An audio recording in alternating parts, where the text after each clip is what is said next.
Ladies and gentlemen, Foo Fighters. When it comes around and sticking away, leaves me with the feeling that I feel the most. Feel good. Like a lot of these videos have been starting the past couple of years,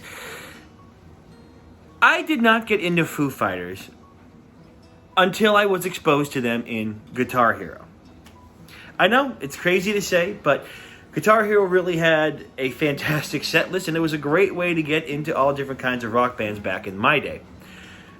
So, the first song that I was ever truly exposed to from Foo Fighters was Monkey Wrench. And I still love Monkey Wrench to this very, very day. I actually still have my old Guitar Hero 2 controller that still works. Everything still works perfectly with it. No broken whammy bar or anything. And every once in a while, I like to pop it in and play it through some of the old favorites. Through the exposure in Guitar Hero, I was treated to the amazing music that is Foo Fighters.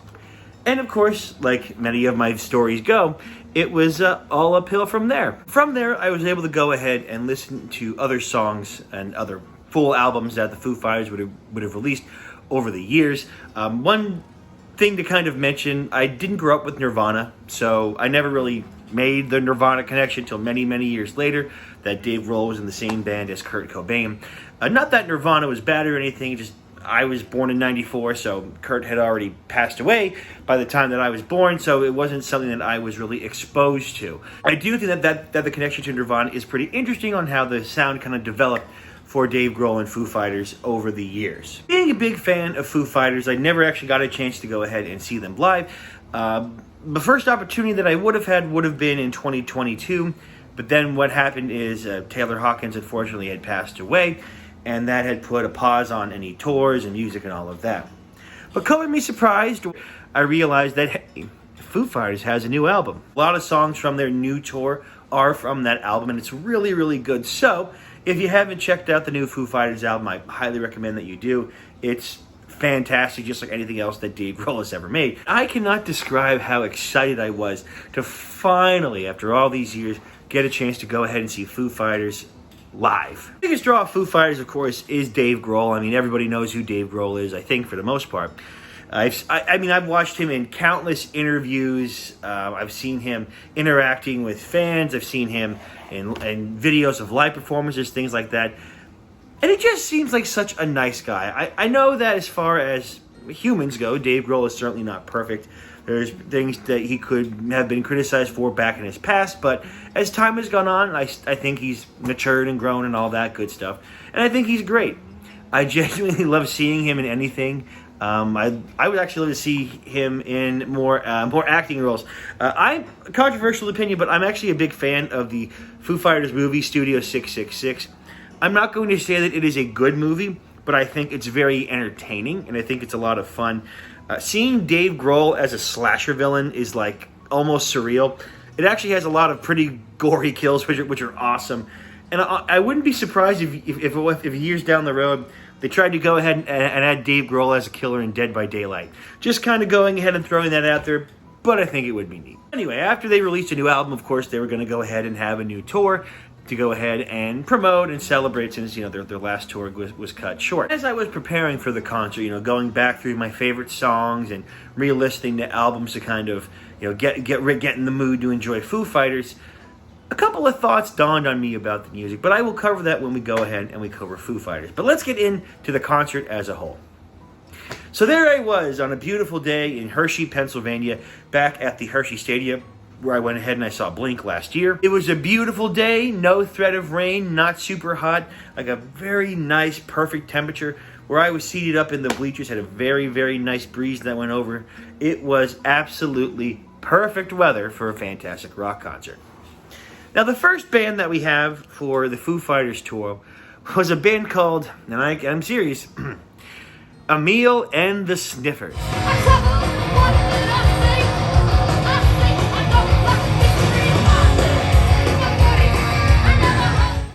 Bit of a silly band name, but they are certainly not a comedy band by any means. Amyl and the Sniffers are a Australian-based band, and they have a very old school punk rock, maybe like a pub rock kind of feel. When you listen to their songs, it's like, yeah, I could see people get into a fight over it.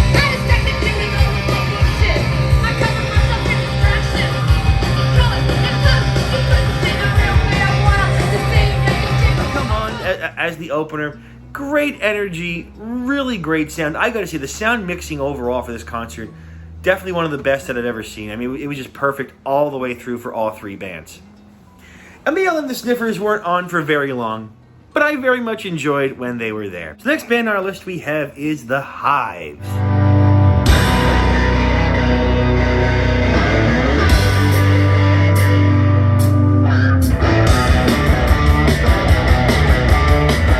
Hives is a band that comes all the way from Sweden. I think I might have known one or two of their songs before, but it's never been a band that I've had the pleasure of seeing live. And I'm honestly surprised it's taken this long. I guess they haven't really been touring in the U.S., or at least not super recently. But I gotta say, man, the Hives were an absolute treat.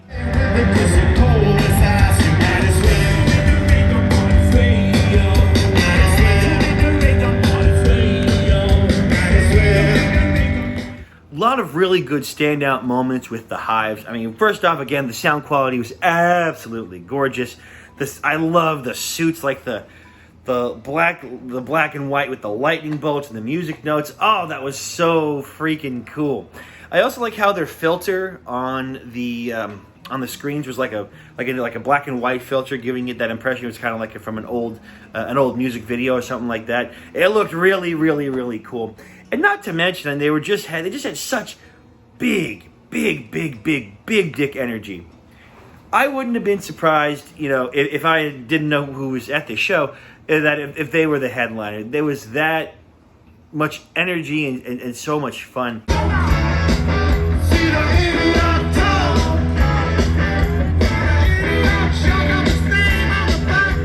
I mean, they just had fun throughout the entirety of the concert. One moment that surprised the hell out of me is the singer went down and he went into the audience. Not a lot of people do that anymore for obvious reasons. And he's walking and talking and singing with people. And in the middle of the crowd, he goes, "Can I have a beer?" And lo and behold, someone passes him about a half glass of beer, drinks the beer, throws the glass down, and then what he does is he forces the crowd to get out of the way so he could run on stage. It was very comical. It was very endearing. It was just a lot of fun. The Hives absolutely went ahead and crushed it. I'm not sure how much longer they're going to be on the Foo Fighters tour, but just know that you are in for an absolute treat with the Hives. I really hope I do get to see them again. If they come around my area and they'd be headlining, I'd have a great time.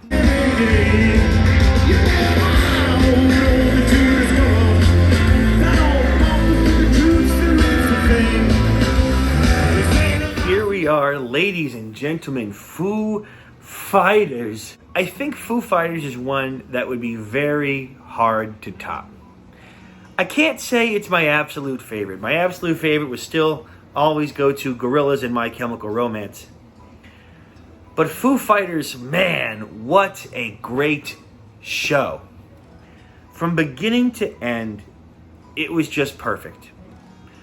Perfect set list, perfect length, perfect sound quality. I mean, my God. It's amazing to me that with how bad Dave Grohl hearing is, for years of touring, the way that they're able to mix together such a good sounding show, it's truly incredible. And I mean, let's be honest here. Dave Grohl really is the epitome of a rock star. He comes out and he's laughing and he's having fun. This is the only time I have been called a motherfucker this many times and loved every second of it. It's over the shoulder.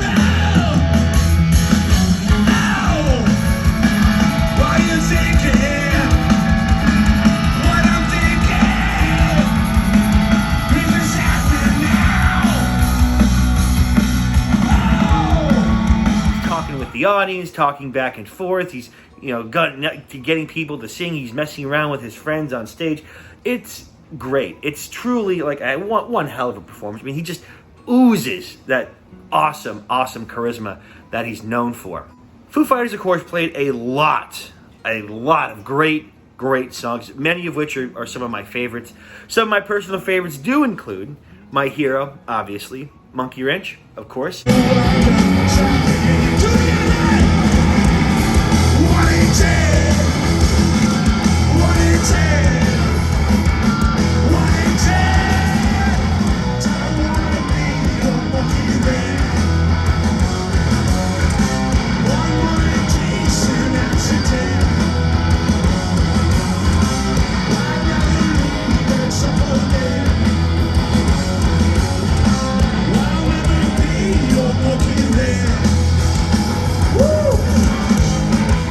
Pretender, what can I say? Generator, which I love the wow, wow, wow, wow, wow, that sound of it on the guitar where it sounds like somebody's singing. I absolutely love that shit. I think it's great. Find someone better when there's nothing left to use, then everything keeps going to town. Alright, here we go! I'm a generator, fire, you put it. Yeah, whatever it is, you got love in its home. Yeah, it keeps you here around the right home. You're the one inside. They also played some other ones too, Skin and Bones, another fun one. They actually brought out Rami on the accordion for that, so that was a real treat, getting to see like an accordion with this old-timey pirate-sounding song. Worn out and nothing fits.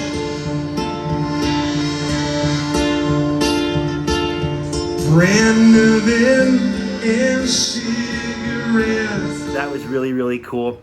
Of course, they played a lot of very, very sweet songs too. You know, they played Aurora, which, you know, that makes me cry. These Days, which also makes me cry. They played Rescue, which is another song that makes me cry. I cried a lot throughout this show just because of the sheer emotion that I was feeling as they were going through it. And of course, the finale had to be the amazing song Everlong.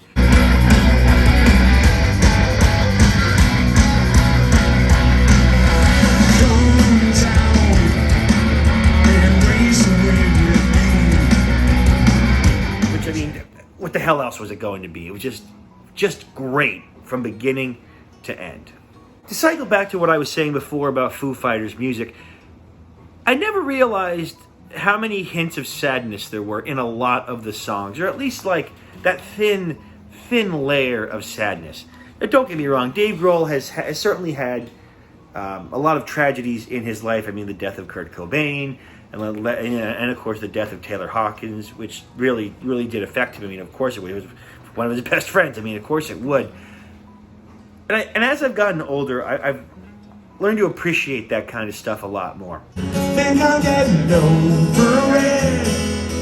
Guess I'm getting over it.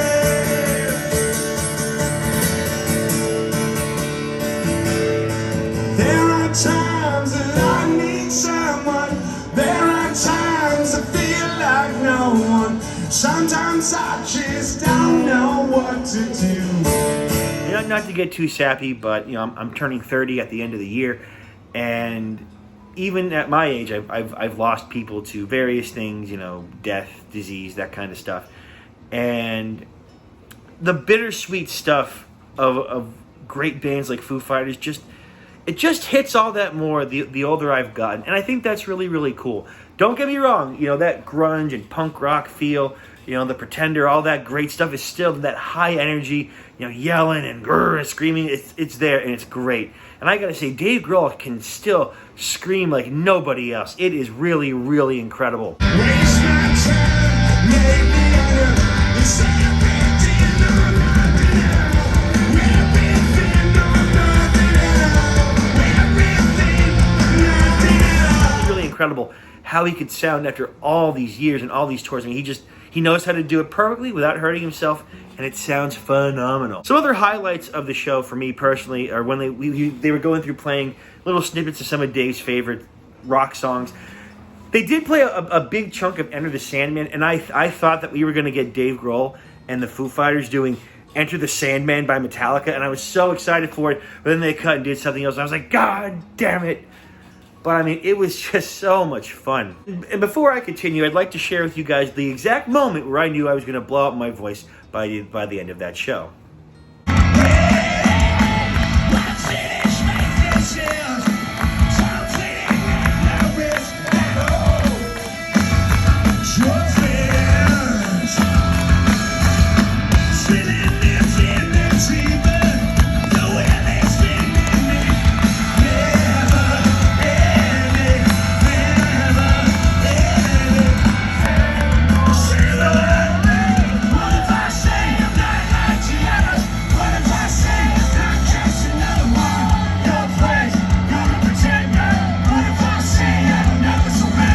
And The Pretender was a very early song in the set list.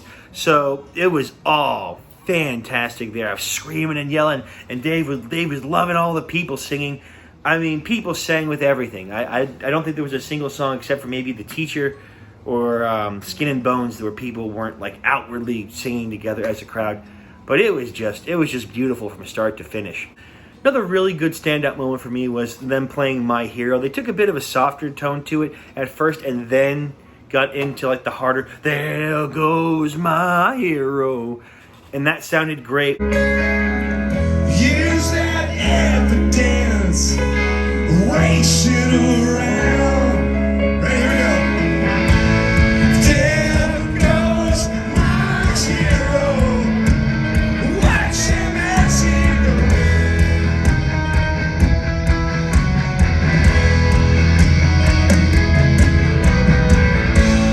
There goes my hero. He's I really love the inclusion of Aurora as a song that is dedicated to Taylor Hawkins. I always loved the song to begin with, and Dave even said, "Oh, this was Taylor's favorite," and I think it's really beautiful that they play. I mean, it just sounds so sweet, and like you can't help but tear up. It's that good. It really is that good. One thing that did bug me, and this was not Foo Fighters that was the issue, but during Aurora, which was towards the end of the show, after that there's only 2 more songs, The Teacher and then Everlong, Dave Grohl said, "Oh, this is it's a tribute to Taylor. We love him and miss him very much and all that." And I noticed that a lot of people just kind of got up and left. And I always find that to be very disrespectful. I personally like to stay until the end. I want to see them bow. I want to hear all the songs, I want to experience everything I can with the band as long as I can. And it felt very disrespectful to leave, not only during like very close to the end, but during that song in particular, knowing how important Taylor was to Dave and what good friends they were. That kind of left a bad taste in my mouth, but that's nothing against throughout the show. I mean, Dave would address the audience after almost every song, and it was great. Laughing, telling jokes, it's so much fun. At the end, when they were playing Everlong, there's a part where and will it feel this good again? And Dave's hair like got sucked into his mouth, so you hear him, blah, blah, blah, blah, and the lights went on. He goes, "Oh, fuck! I choked on my fucking hair." And then he goes to the audience, "Do I need a haircut?" And the audience went, "No!" And he's like, "Really?" And the audience went, "Yes!" And went right back into Everlong like nothing had ever happened. I don't want to make it sound like I'm downplaying the performance of the other members of the band. I mean, certainly they're incredibly important and great to the performance, but Dave Grohl is just that star. He just sucks up all the attention and the energy. It's hard to keep the spotlight off someone like Dave, whether it be in his everyday life or when he's on stage or when he's in a movie. It's a real treat. It's a real treat to see him and the boys live and playing their hearts out and playing these great songs. And it's sad and it's sweet and it's kick-ass and it makes you want to get you all pumped up. It's just freaking perfect. Again, I can't think of a concert that is to this caliber, at least I've seen recently, of Foo Fighters. It's just that good. Obviously, I would highly recommend going ahead and seeing Foo Fighters. Whether you're a fan of Nirvana or a fan of just Foo Fighters as they are, it's definitely worth your time. It's definitely worth the money. It is worth traveling. You will have an absolute blast. Not many people can give an experience like Dave Grohl. He's the kind of guy that when he's on stage and when he's addressing the audience and he sings and performs, he makes you feel like, even if you're all the way up in the nosebleeds, is that he's there with you and performing just for you. It's not everyone can do that. It's a very rare thing that not a lot of musical artists have. But he certainly has that, and it's just magical. Go ahead.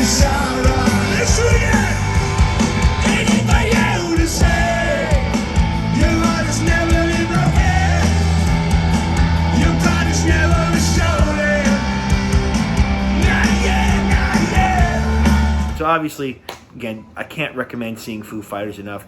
I hope they come around to my area again, because I would. I'd love to see them again, and just go through that absolute blast one more time. Let's go ahead and let's get into shirts. I will say, one thing I like about these shirts is they have that old, they have that very old, like, old punk rock feel to them, which I think is really, really cool. I will say, these are heavy, like not super, super heavy, but these are some of the heaviest band shirts I've ever gotten, which is great. I like that. They typically last a lot longer and don't get too messed up in the wash. This other one that I have here, I really like the Molecule. It's one of their album covers that I think is really, really neat. And like I said, just has that classic feel toward it. It's on the back, all that good stuff. That's pretty much all I really have to say. You know, an absolute amazing experience. Never cried so much at a concert before in all my life, at least not yet. And I loved every second of it. I love the openers. I loved going to where I was in the venue, the weather. Everything was perfect, and I could not ask for I couldn't ask for a better show. Again, well, thanks everyone for watching. I really hope you enjoyed it. I will be having a video coming up pretty soon, since I had a video on Blink-182. I just saw them like 2 days after I saw Foo Fighters, so very busy week, but definitely worth it. I'll go ahead and get a video out with that very, very soon. But again, I just want to say thank you so very, very much for watching, and I'll see you in the next one.